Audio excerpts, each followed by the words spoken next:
The courtroom in Washington, D.C. was full. Reporters, legal experts, and government observers sat shoulder to shoulder. Everyone expected a normal hearing, just another day of arguments in a high-profile political case. But they were wrong. Pam Bondi walked in, dressed in a sharp crimson suit that reflected the fire in her eyes. She didn't glance at the cameras or the crowd. She moved with purpose, like someone carrying a secret that was too big to hold much longer. Judge James Boasberg sat at the bench, his face calm, fingers steepled. He nodded slightly to acknowledge Bondi as she stepped up. The court was called to order. Few whispered voices died down. Everyone waited for her to begin. "Your Honor," Bondi said, her southern voice steady. "Before we begin arguments today, I must submit a piece of evidence that changes everything." There was a pause. "Exhibit 4 to 7B, she said, and gestured to the back of the room. Two of her assistants rolled in a steel cart stacked with sealed boxes. They were marked with the official seal of the D.C. Circuit Court.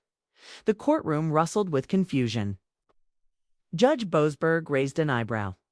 Bondi opened her briefcase and slowly pulled out a thick, leather-bound ledger. She walked forward and slapped it onto the counsel table with a loud thud. The sound echoed off the marble walls. "This," she said clearly, "is Judge Boasberg's private docket book. It contains 47 documented contacts, emails, texts, and call logs between this court and legal counsel for the current White House administration." A sharp gasp broke the silence. The court reporter's fingers paused mid-keystroke. Judge Boasberg's face drained of color. Bondi flipped open the ledger. She started reading out loud. "Delay the Trump-related cases until after midterms. JB agrees." She turned the page. "Push back on discovery requests. Coordinate response with DOJ counsel." Another page. "Quiet the press narrative. Leak favorable opinion drafts to allied media." The judge opened his mouth as if to speak, but said nothing. His hands were now clenched. Then came the real blow. Bondi pressed a button. A speaker came to life. A recording played. 'Twas Judge Boasberg's voice, unmistakable. "We'll bury the discovery requests. No need to respond before the election. Let them scream if they want. Control the noise." The room froze. Reporters stopped typing. Several jurors looked down at their hands. Bondi turned slowly to face the gallery. Her voice shook, not with fear, but with anger. "This isn't just misconduct," she said. "This is coordinated manipulation of justice, a backroom deal between a sitting federal judge and political operatives. A conspiracy that undermines every citizen's right to due process." A wave of stunned silence filled the room. For a long moment, no one spoke. Even the security guards by the doors looked tense, unsure what would happen next. And then someone in the back stood, reporter, fumbling with his phone. Others followed. Cameras clicked to life. The courtroom, once a symbol of quiet power, was now the center of a storm. Judge Boasberg finally spoke. "Ms. Bondi, this is highly irregular," he said, voice trembling slightly. "No, Your Honor," she interrupted. "What's irregular is a sitting judge giving marching orders to the executive branch. This isn't about politics. It's about truth." The judge looked at the bailiff, then down at his desk. His hands trembled. Within minutes, social media exploded. #Boasberggate began trending. News alerts lit up phones around the country. Protesters began gathering outside the courthouse before Bondi even returned to her seat. That night, cable networks dropped their regular programming. Legal analysts debated the fallout. The Federalist Society released a statement demanding Boasberg's suspension. Even Justice Clarence Thomas, during a hearing the next day, said, "It appears some lower courts have forgotten they are courts of law, not political operatives." But the story wasn't finished. Because what Bondi had uncovered, what sat in those boxes, and that ledger was only the beginning. Somewhere in a quiet room, a senior Department of Justice official picked up a burner phone. They found it, the voice said on the other end. Yes, the official replied. The ledger, the messages, even the call. What do we do? There was a long pause. Activate Vienna, came the reply. And the line went dead. Back in D.C., Bondi sat alone in her office, staring at the documents spread out before her. Her team had found something else. It's an email address hidden under layers of metadata. jb.bergman@protonmail.com, an alias. And under that name were messages that had nothing to do with the current case, of everything to do with control.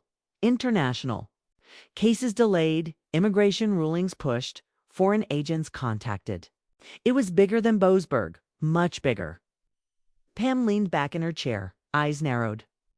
She whispered to herself, this is just the first crack in the wall. And somewhere, far away, the wall began to tremble.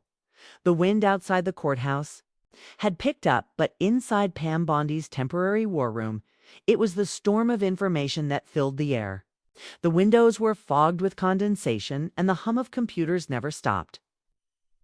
Her team of legal aides, cyber analysts, and 2 retired federal prosecutors were working around the clock.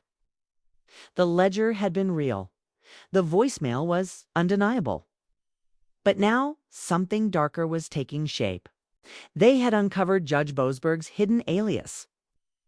jb.bergman@protonmail.com.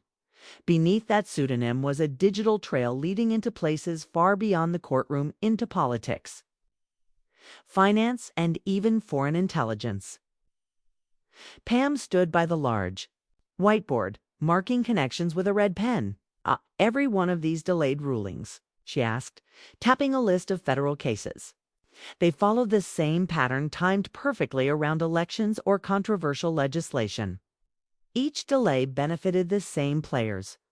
Behind her, analyst Marco spoke up, and now we know why. These weren't judicial delays. They were prearranged. Emails from Bergman show pre-coordination with advocacy groups, campaign committees, and even lobbyists from Europe. Pam turned slowly. Europe. Marco nodded grimly. There's a thread going back to a Luxembourg-based firm called Kronstadt Solutions. It's listed as a legal consultant. But we found payments from them to a D.C. lobbying group that pushed hard for immigration deferrals in 2019.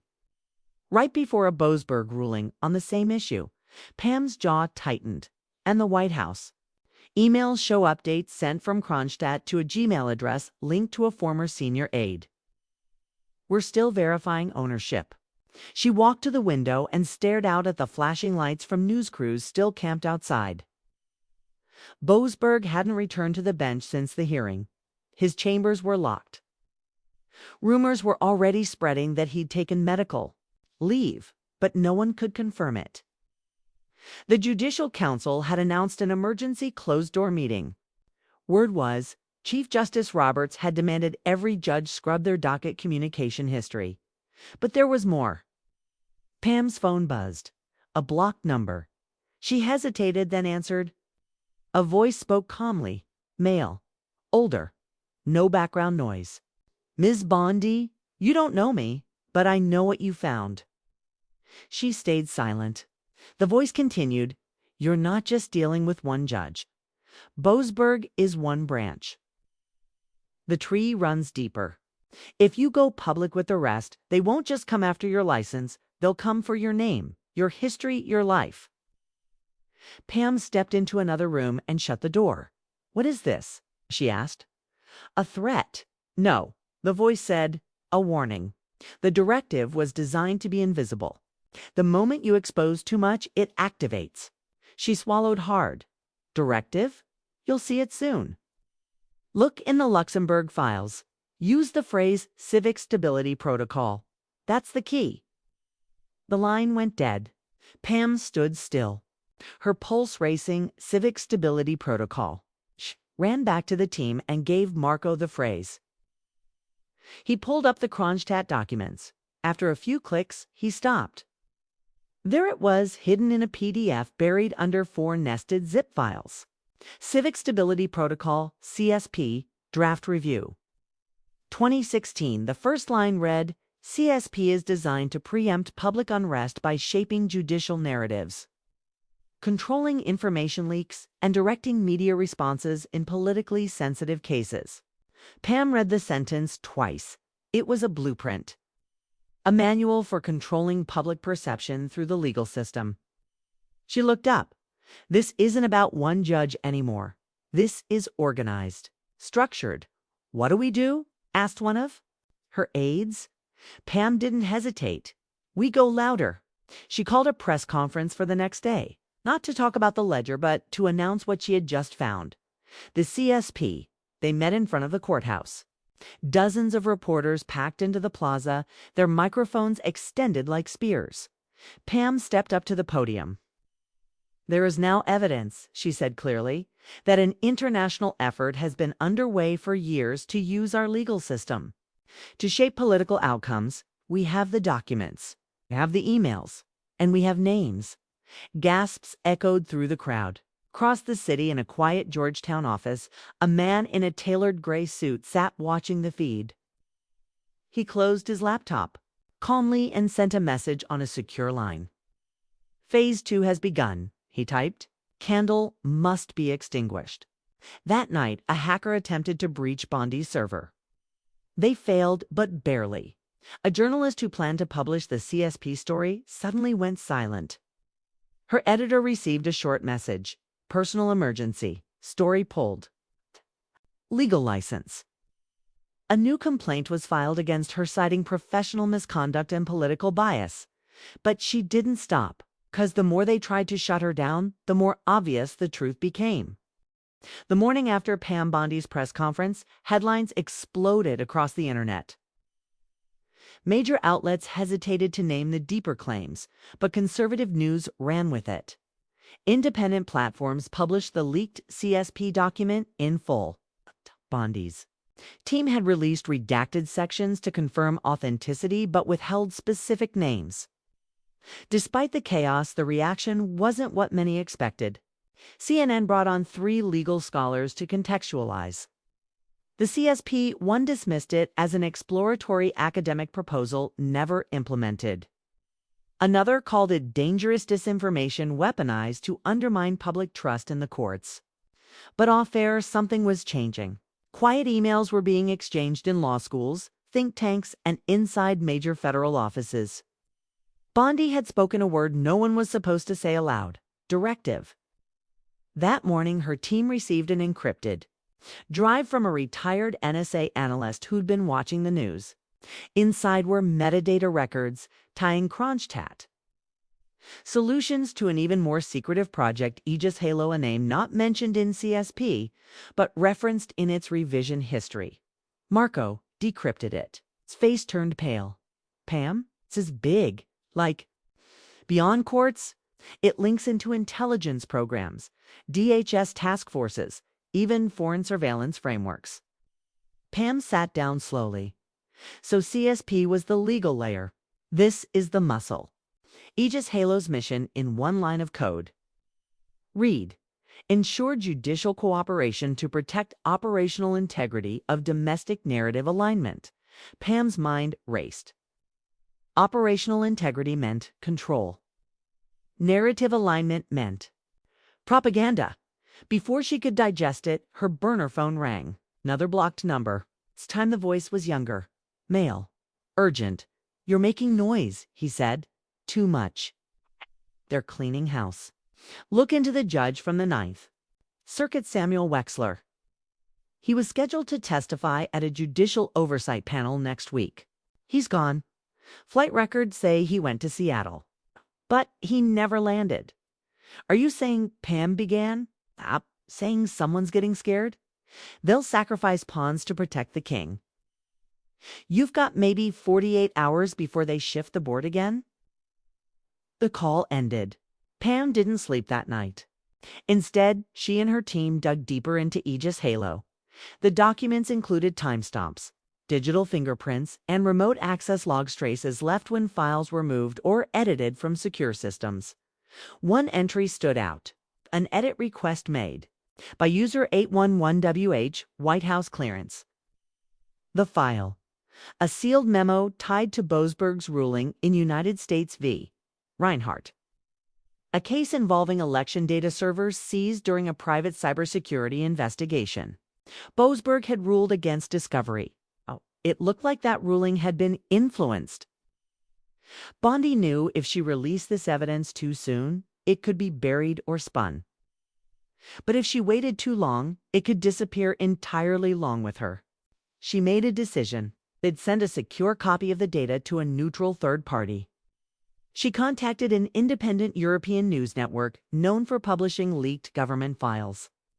If anything happened to her or her team, they'd publish the entire cache. That night, a black SUV was spotted circling her building 3 times. No one stepped out. No plates were visible. Security cameras went dark for 20 minutes. Inside, Pam prepared her second major press release. The following morning, she walked up to the same courthouse steps. "No spin today," she said. Into the microphone, just questions. She pulled a small flash drive from her pocket. This device contains metadata proving that a senior judicial ruling on a federal election case was edited under White House credentials prior to being issued. That means the opinion was not only discussed, it was possibly altered. Gasps again. The Department of Justice issued a statement within an hour calling Bondi's claims unfounded, irresponsible, and a threat to national confidence. But behind the scenes, panic spread. That afternoon, Chief Justice Roberts postponed all active rulings pending internal review. A previously scheduled judiciary hearing was delayed indefinitely. And Pam, her private email was hacked that evening. She found a message waiting for her. Just one line. "You should have stopped at the ledger." But she wouldn't stop because now it was clear. It was never just about Boasberg. It was about the entire system behind him. System built on illusion, hidden influence, manufactured neutrality. And she had just kicked down the first door. What lay beyond it might be the most dangerous truth America had ever ignored. Vienna looked calm from the sky-quaint rooftops, winding rivers, classical spires bathed in soft morning light. But Pam Bondi knew better now. The most dangerous operations didn't need chaos. They needed silence, precision, obedience. There. Private jet touched down at a restricted airfield just outside the city. The team split into pairs, low profile, minimal communication, no electronics unless absolutely necessary. Pam carried only a leather satchel with printed documents and a burner phone. They had one lead, Judge Boasberg, according to flight logs. And a contact at the Austrian Border Ministry had been brought in under diplomatic seal. No customs check, no public record. That kind of entry wasn't arranged by courts. It was arranged by intelligence. Pam knew time was short. If the directive had moved Boasberg here, it wasn't to protect him, it was to silence him or repackage him as something else. At a rented safe house in the Leopoldstadt district, her team mapped everything they had. Encrypted emails, legal, filings, communications from the Kronstadt nonprofit. And one newly uncovered piece of 2017 document signed in Vienna by an unnamed group of strategic judicial liaisons. The document bore a single watermark, CSPX Vienna Accord. It was the origin of everything. "Look at this clause," Marco said, pointing. Clause 3.4. In cases of narrative conflict, assets must be removed, neutralized, or repositioned. They weren't talking about weapons. They were talking about judges, Pam whispered. Boasberg's being repositioned. They tracked his movements to a high-security facility owned by a private legal arbitration firm. On paper, it handled multinational trade disputes. In reality, it was a holding site-neutral ground used when a high-value asset needed to disappear from American jurisdiction without drawing attention. They needed access. Pam called the only man she could trust in Europa, former Interpol official named Lars, now operating as a private risk consultant. She hadn't spoken to him in years. He met them at a tram station after dark. "You understand what you're walking into, Pam?" Lars asked. This building is a diplomatic minefield. If you go in, you don't just risk arrest. You risk war. I'm not asking to go in, she said. I'm asking for 20 seconds of a surveillance feed. Lars exhaled, then nodded once. You'll get it. But after this, you disappear. 3 hours later, on a cracked laptop screen inside a wine cellar, Pam and her team watched security footage from inside the compound. There, in a soundproof conference room, sat Boasberg. Alone, pale. No phone. No laptop, just two men in suits, standing guard outside the glass doors. He looks like he's aged 10 years, Elena whispered. Pam leaned closer to the screen. Boasberg wasn't moving. Not much. His hands trembled. His eyes, once confident and cold, now darted like a man haunted. Then he looked directly at the security camera and raised a hand. 3 fingers, then 4, then 7. Pam blinked. 347, Marco said aloud. Room number? No, Pam said slowly, her heart pounding. Exhibit 347. That was the file he suppressed in the Reinhardt v. DHS case. She remembered that case clearly now. To involve the seizure of private election servers. The case had been sealed under national security grounds. But maybe that file held something the directive wanted buried forever. He's trying to tell us where the real story is, Pam whispered. Suddenly, the camera feed cut to black. A message appeared on the laptop screen. This breach has been detected. You are being traced. Marco slammed the lid shut. We have maybe 2 minutes before they lock down the network and start tracing physical locations. Pam stood, already grabbing her bag. Then we leave, she said, and we find 347. Outside, sirens began to wail in the distance. As they split up and disappeared into the alleys of Vienna, Pam's mind raced. Boasberg was alive, but barely. He had given them a thread. One last thread. Now they had to find out what he buried and why it had terrified the directive enough to erase a sitting judge. The truth wasn't just dangerous now. It was radioactive. The wind bit harder that morning in Vienna, sweeping across the Danube and scattering damp leaves across cobbled alleys. Pam Bondi had been running on caffeine, instinct, and fear. The sirens from the night before had faded, but their meaning lingered. The directive was close, closer than ever. In a small underground data lab rented under a false business license, her team reassembled. The power was low, the Wi-Fi was cut off. Their burner devices blinked silently. Exhibit 347, Marco said, dropping a printed file onto the table. It took 5 separate court archive keys, but I got it. Pam's eyes scanned the document. It was only 12 pages long, but each word was heavier than the last. This isn't just about election servers, she muttered. It's about the surveillance tied to them. In bold black ink.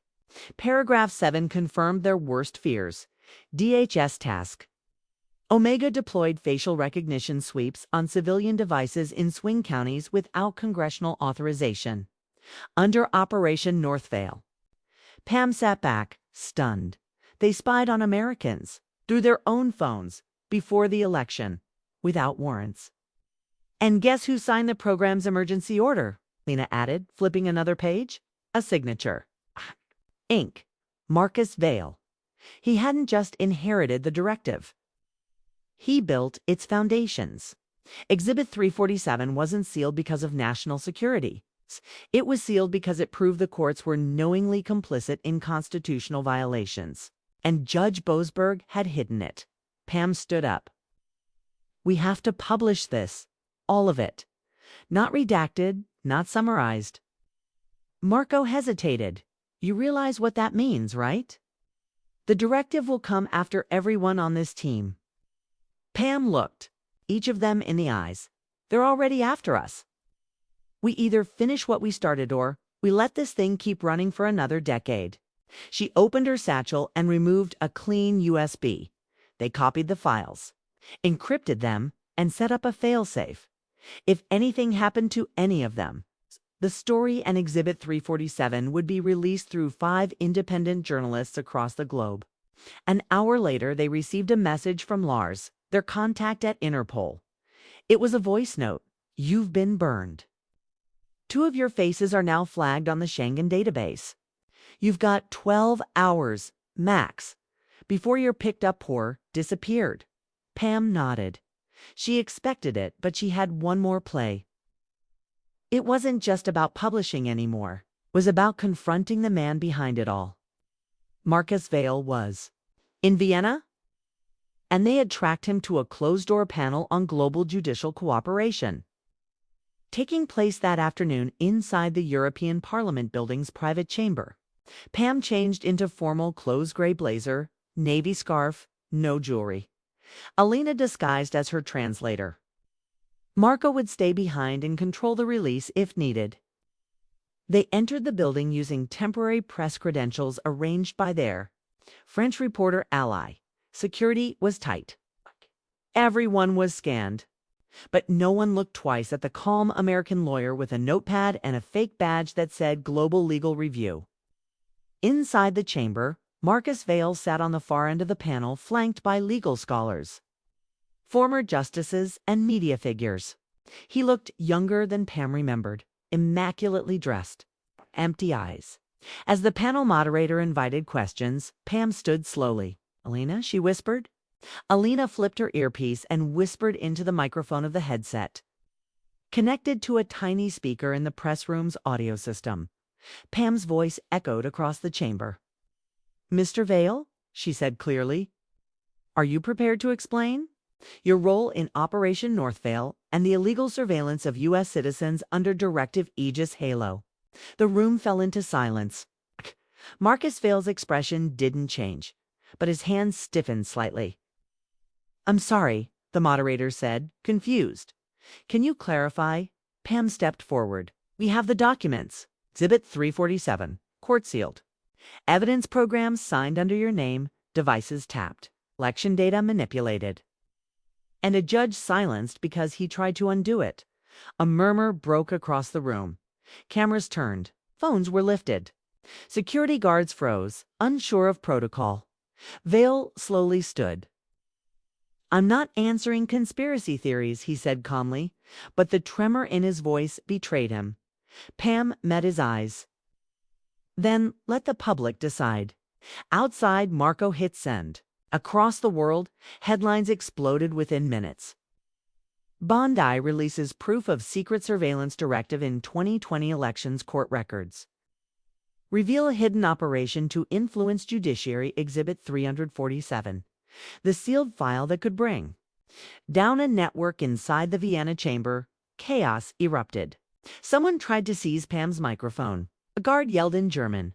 Vail turned and walked briskly out the back door, vanishing behind a wall of dark-suited men. Pam didn't resist. She walked calmly as officials approached her. "We're going to have to ask you to step outside." She smiled faintly. "I was just leaving because the truth was out now. And even the directive couldn't silence the entire world." Vienna was no longer calm. In the hours after Pam Bondi's confrontation with Marcus Vail, the city, once quiet, polished, composed, felt like it was pulsing. News crews from 6 countries surrounded the European Parliament gates. Helicopters hovered above. Riot police stood guard near the embassies.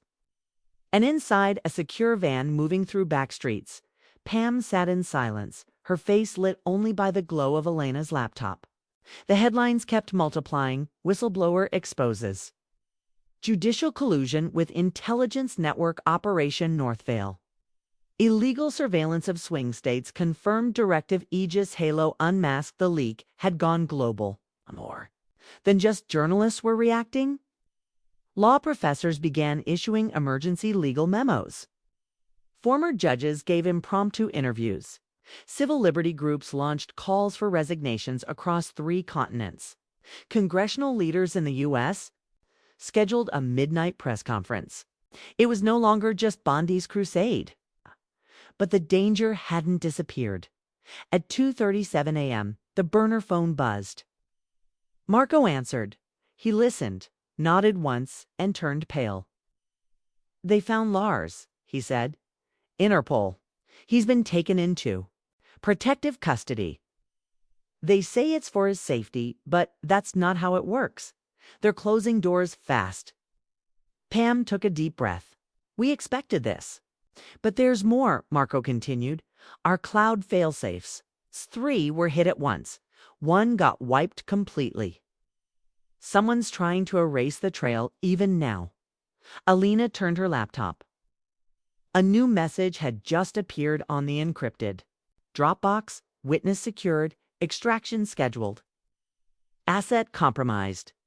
Pam narrowed her eyes. That means Boasberg. They had only hours, maybe minutes before he vanished again, this time for good. "He's still in Vienna, Alina," said Private Medical Wing. "Hidden under a foundation that supports judicial wellness retreats. It's a cover." Pam stood. "Then we're going." She changed quickly, dark jeans, coat, scarf, gloves. The last outfit she might wear before this ended. Not just this mission, everything. They approached the clinic just before dawn, when the city was coldest, but security laziest. Inside, hallways were quiet, too quiet. Alina showed a forged medical authorization at the desk. The guard blinked, asked no questions, and let them pass. Room 6C. No cameras, no nurses. Just a pale man lying in bed, tubes in his arms. Judge James Boasberg. He opened his eyes as Pam entered. "I knew it'd be you," he whispered. Pam approached slowly. "Why did you seal Exhibit 347? Boasberg coughed. His voice was hoarse. "I didn't seal it. I tried to bury it. There's a difference. I knew if I didn't, someone else would use it." "You helped them," Pam said. "The directive." "No," he replied. "I was used. By them. And when I asked questions, they threatened my daughter.